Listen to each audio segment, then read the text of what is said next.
Hello.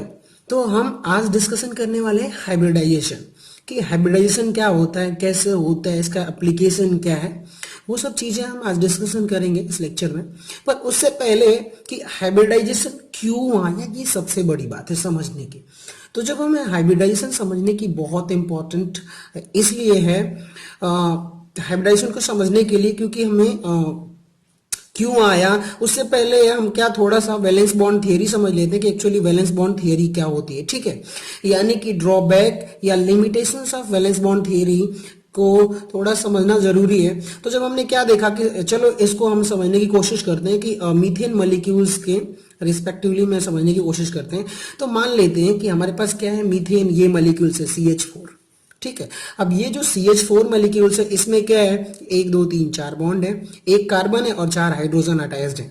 ठीक है, जब हमने देखा कि यहां पर कि अकॉर्डिंग टू वीबीटी कि एक जो बॉन्ड था, जैसे कि यहां पर कैसे बॉन्ड फॉर्म होगा according to valence bond theory कि इनके जो वैलेंस ऑर्बिटल्स है ना, वैलेंस ऑर्बिटल वो क्या करेंगे, एक दूसरे से ओवरलैप करेंगे। तो जब मैंने क्या किया कि यहां पर हमने कार्बन का इलेक्ट्रॉनिक कॉन्फ़िगरेशन लिखा और इसके ऑर्बिटल ड्रॉ किए, तो क्या हो गया ये हमारा कि ये 2s ऑर्बिटल और ये 2p ऑर्बिटल्स हैं। तो ये इलेक्ट्रॉन, एक इलेक्ट्रॉन यहां से यहां चला जाएगा। तो अब क्या हो गया कि ये वैलेंस ऑर्बिटल है। ठीक है, आउटर मोस्ट शेल के ऑर्बिटल्स हैं और हमारा ये हाइड्रोजन है। तो अब यहाँ कितने हो गए, 1 2 3 4, 4 हाइड्रोजन के 1s ऑर्बिटल्स हैं। देखो 1s ऑर्बिटल, हाइड्रोजन का 1s orbital, 1s orbital, 1s orbital. और इसके किसके कि अब क्या होगा कि एक 1s हाइड्रोजन का ऑर्बिटल एक कार्बन के 2s ऑर्बिटल से ओवरलैप करेगा, तो वो कौन सा बॉन्ड बनाएगा, वो यहां पर एक बॉन्ड बना दिया।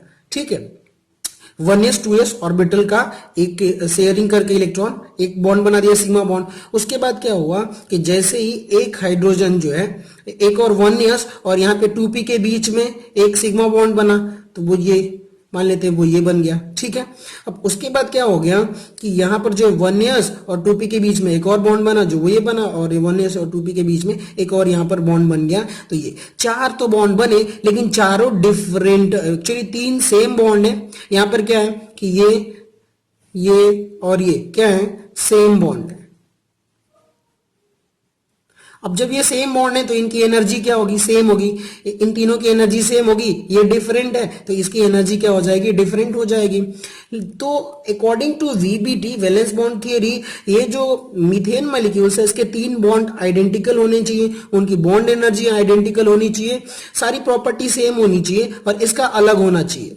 ठीक है, पर जब हमने क्या किया कि जब हमने एक्सपेरिमेंटली देखा, समझ में आ गई बात। जब जैसे ही हमने एक्सपेरिमेंटली देखा तो इन मीथेन मॉलिक्यूल्स में 1 2 3 4 चारों जो सिग्मा बॉन्ड है उनकी एनर्जी सेम थी, बॉन्ड एनर्जी भी सेम था, बॉन्ड लेंथ भी सेम था। तो ये एक्चुअली जो हमें जो मिल रहा था थियोरेटिकली वैलेंस बॉन्ड थियरी के अकॉर्डिंग कि ये बॉन्ड क्या होना चाहिए कि बड़ा होना चाहिए और ये बॉन्ड छोटे होने चाहिए, लेकिन यहाँ पे ऐसा नहीं पाया गया। एक्सपेरिमेंटली जो चारों बॉन्ड थे वो क्या थे, सिमिलर थे। और एक्चुअली में अब ये सिमिलर थे और जो वैलेंस बॉन्ड थियरी थी वो क्या करती थी कि इस मॉलिक्यूल्स की ज्योमेट्री भी प्रिडिक्ट नहीं कर पा रही थी। जैसे कि मान लेते हैं कि हमारे पास क्या है कि ये कार्बन है। ठीक है, मान लेते हैं कि ये कार्बन एटम है, उसका px ऑर्बिटल ये है, ये px ऑर्बिटल है, ये कौन सा है, py ऑर्बिटल है, और इधर कहीं pz निकला होगा तो उसे हम दिखा नहीं सकते, तो ये हमारा कौन सा हो गया, pz ऑर्बिटल हो गया। और देख लेते हैं, और यहां पर कहीं हमारा कार्बन का 2s ऑर्बिटल होगा। ठीक है, अब मान लेते कि यहां से क्या होगा कि एक हाइड्रोजन यहां से आया और क्या किया, इसे ओवरलैप कर लिया। ठीक है, एक बॉन्ड बना लिया। एक हाइड्रोजन जो होगा वो यहां पे ओवरलैप कर लेगा इसके z वाले pz ऑर्बिटल से। एक जो हाइड्रोजन होगा वो कहां ओवरलैप कर लेगा, px ऑर्बिटल से ओवरलैप कर लेगा। अब दूसरी बात कि यहां पर 3 हाइड्रोजन तो ओवरलैप कर लिए, लेकिन 4, मीथेन में कितने हाइड्रोजन होते हैं, 4 हाइड्रोजन होते हैं। तो अब एक हाइड्रोजन जो है, क्या ये हाइड्रोजन बीच में s ऑर्बिटल के बीच में घुसेगा, क्या नहीं घुस पाएगा, क्योंकि s ऑर्बिटल तो बीच में रहता है चारों तरफ से, तो घुस पाएगा क्या, नहीं घुस पाएगा, यानी कि बॉन्डिंग पॉसिबल नहीं है। तो अब क्या कर रहा था, वैलेंस बॉन्ड जो थियरी थी, वैलेंस बॉन्ड थियरी वो लिमिटेशन से भरी हुई थियरी है ना। ये एक्चुअली बॉन्ड एनर्जी डिफाइन कर पा रही थी मॉलिक्यूल्स की, और ना ही जियोमेट्री डिफाइन कर पा रही थी मॉलिक्यूल्स की। इसलिए तब हमें जरूरत पड़ी हाइब्रिडाइजेशन की। समझ में आ गई बात, तो हाइब्रिडाइजेशन की जरूरत पड़ी। चलिए हम थोड़ा सा हाइब्रिडाइजेशन समझ लेते हैं, और हाइब्रिडाइजेशन समझने के बाद फिर हम मीथेन मॉलिक्यूल्स की जियोमेट्री को समझने की कोशिश करेंगे, ठीक है ना। अब यहां पे चलो अब मान लेते हैं कि जैसे कि यहां पर एक ऑर्बिटल है, सपोज दैट कि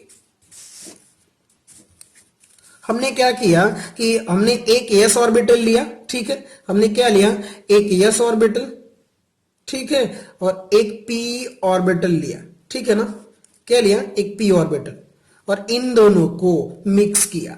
समझ में आ गई बात। हाइब्रिडाइजेशन प्रोसेस क्या होता है कि ये इंटरमिक्सिंग ऑफ एटॉमिक ऑर्बिटल होता है, जैसे कि ये s का atomic orbital, p atomic orbital, अब इनको क्या करेंगे, इंटरमिक्स करेंगे, ठीक है, क्या करेंगे, इंटरमिक्सिंग ऑफ क्या होगा, एटॉमिक ऑर्बिटल, ठीक है। और देखो क्या होगा कि इंटरमिक्सिंग ऑफ एटॉमिक ऑर्बिटल होगा जिनकी नियरली एनर्जी क्या होगी, नियरली सेम होगी। तो अब हाइब्रिडाइजेशन में जितने number of atomic orbital mix होंगे उतने ही number of atomic orbitals equivalent energy same shape के सेम नंबर के एटॉमिक ऑर्बिटल्स क्या होंगे, जनरेट होंगे। यानी कि देखो अब उसका स्ट्रक्चर कैसे हो जाएगा, वन डायरेक्शन में हो जाएगा। देखो यहाँ पे दो ऑर्बिटल हमने मिक्स किए हैं, तो दो एटॉमिक ऑर्बिटल मिक्स किए तो कितने, दो एटॉमिक ऑर्बिटल जनरेट भी होंगे। समझ में आ गई बात। अब देखो इनकी एनर्जी क्या होगी, सेम होगी, दो मिक्स किए तो दो बने, और इनकी एनर्जी क्या हो जाएगी, इन दोनों की एनर्जी सेम हो जाएगी। और सबसे इंपॉर्टेंट चीज क्या है कि जो इलेक्ट्रॉन डेंसिटी है वो एक साइड हो जाएगी, इसलिए एक साइड हो जाएगी क्योंकि बेटर ओवरलैपिंग होगा तो बॉन्ड और अच्छे से फॉर्म होगा। अब देखो दोनों की एनर्जी, एक छोटा बड़ा बन गया, इससे कुछ भी फर्क नहीं पड़ता, पर इसकी एनर्जी क्या होगी, सेम होगी। अब देखो अब एक और इनकी खास प्रॉपर्टी ये है कि अब ये एक दूसरे को, इलेक्ट्रॉन डेंसिटी एक तरफ हो गई, दो एटॉमिक, दो मॉलिक्यूलर, अब इसको क्या बोलेंगे हम, ये हमारा जो है एटॉमिक ऑर्बिटल है, ठीक है, इसको हम क्या बोलेंगे, एटॉमिक ऑर्बिटल, और इसको हम क्या बोल देंगे, हाइब्रिड ऑर्बिटल, ठीक है, क्या बोल देंगे हम इसे, हाइब्रिड ऑर्बिटल बोल देंगे, ठीक है। अब ये दो ऑर्बिटल जो बने हुए, अब ये क्या करते हैं कि अब एक दूसरे को रिपल्सन करेंगे, ठीक है, इनके बीच में क्या होगा, रिपल्सन होगा, ठीक है। तो क्या करेंगे कि मिनिमाइज रिपल्सन करेंगे, ठीक है, मिनिमाइज रिपल्सन। जब ये मिनिमाइज रिपल्सन मिनिमाइज करेंगे तो क्या होंगे कि एक दूसरे से बहुत दूरी पे रखेंगे अपने आप को। अब ये ऑर्बिटल इधर मूव करेगा, ये ऑर्बिटल इधर मूव करेगा, तो अब एक ऐसा कंडीशन आएगा कि एक ये ऑर्बिटल हो गया और दूसरा क्या हो गया कि ऐसे एक दूसरे को अगर 180 डिग्री पर रखते हैं, समझ में आ गई बात, एक दूसरे को 180 डिग्री पर रखते हैं तो क्या होगा, इनके बीच में रिपल्सन क्या हो जाएगा, मिनिमम, रिपल्सन क्या हो जाएगा, मिनिमम हो जाएगा, ठीक है। और जैसे ही रिपल्सन मिनिमम होगा तो इनके बीच में 180 डिग्री, तो इस sp है। अब देखो अब हमने क्या किया कि एक s और p ऑर्बिटल को मिक्स किया है, तो इस हाइब्रिडाइजेशन को हम क्या बोल देते हैं, sp हाइब्रिडाइजेशन। क्या बोल देते हैं हम, sp हाइब्रिडाइजेशन,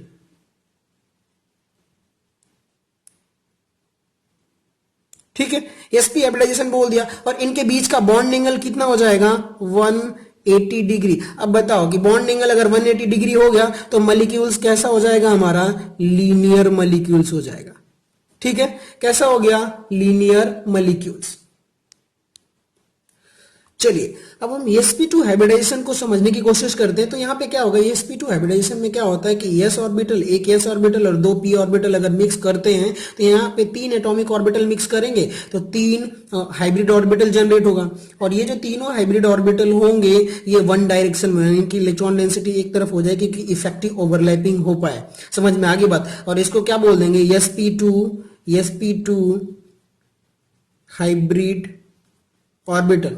अब देखो ये क्या करेंगे, एक दूसरे से रिपल्सन करेंगे और मिनिमाइज करेंगे रिपल्सन को, तो वो जैसे ही 120 डिग्री पे आएंगे ऐसे जियोमेट्री में तो इनका क्या हो जाएगा, रिपल्सन बहुत कम हो जाएगा, ठीक है। और इनकी जो अब जियोमेट्री कैसी दिख रही है, ट्राइगोनल प्लेनर, एक ही प्लेन में रहेंगे तो इसलिए इसका क्या हो जाता है, ट्राइगोनल प्लेनर जियोमेट्री, ठीक है, ट्राइगोनल प्लेनर जियोमेट्री हो जाती है। चलिए अब हम बात कर लेते हैं sp3 हाइब्रिडाइजेशन की, ठीक है। इसमें हम मीथेन मॉलिक्यूल्स को डिस्कशन करेंगे और मीथेन मॉलिक्यूल्स के लिए सबसे इंपॉर्टेंट ये है कि हम देख लेते हैं। पहले देखिए हमारे पास क्या है, ये CH4 मीथेन मॉलिक्यूल्स है और इस मीथेन मॉलिक्यूल्स में कार्बन और हाइड्रोजन है।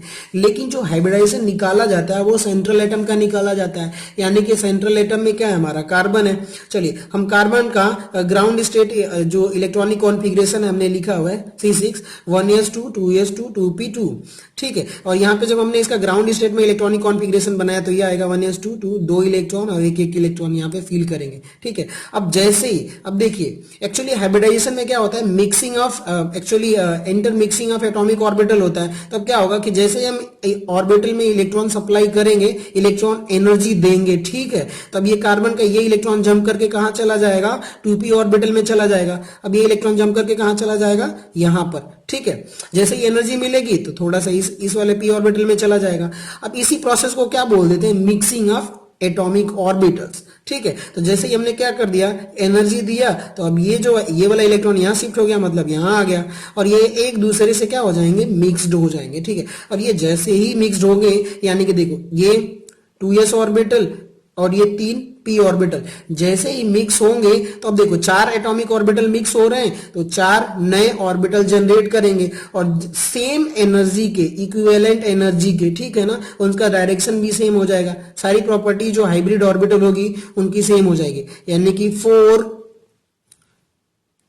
हाइब्रिड ऑर्बिटल जनरेट हुआ और इसका नाम क्या हो जाएगा, एक s है और 3p ऑर्बिटल है तो इसका नाम क्या हो जाएगा, sp3 हाइब्रिड ऑर्बिटल, ठीक है। चलिए हाइब्रिड ऑर्बिटल हो जाएगा।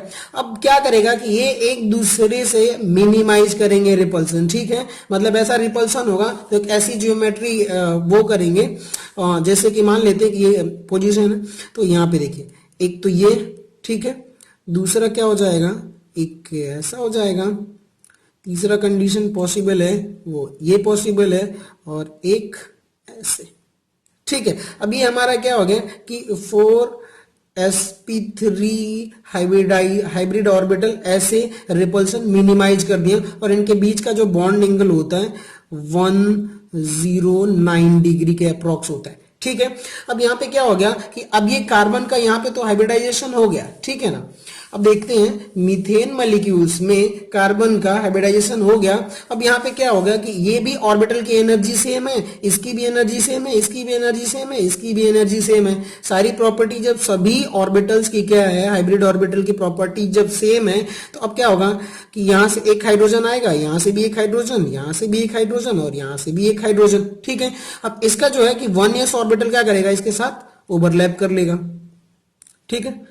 और जैसे ही इसका ओवरलैप कर लेगा तो अब देखो ऑर्बिटल सेम है तो 1s के बीच में ओवरलैपिंग होगी तो इनकी बॉन्ड एनर्जी भी सेम होगी। अब एक इलेक्ट्रॉन दोनों का एक इलेक्ट्रॉन लेकर के शेयर कर लेगा, ठीक है। अब देखो यहां पर क्या है, एक्चुअली 1s और sp3 ऑर्बिटल, यहां पर भी क्या है 1s sp3 ऑर्बिटल, यहां पर भी क्या है 1s और sp3 ऑर्बिटल, यहां पर भी क्या है 1s और sp3 ऑर्बिटल। यानी कि अब सारी ऑर्बिटल की ओवरलैपिंग क्या हो रही है, सेम ऑर्बिटल से हो रही है, यानी कि इनकी बॉन्ड एनर्जी भी सेम होगी, बॉन्ड लेंथ भी सेम होगी। समझ में आ गई बात।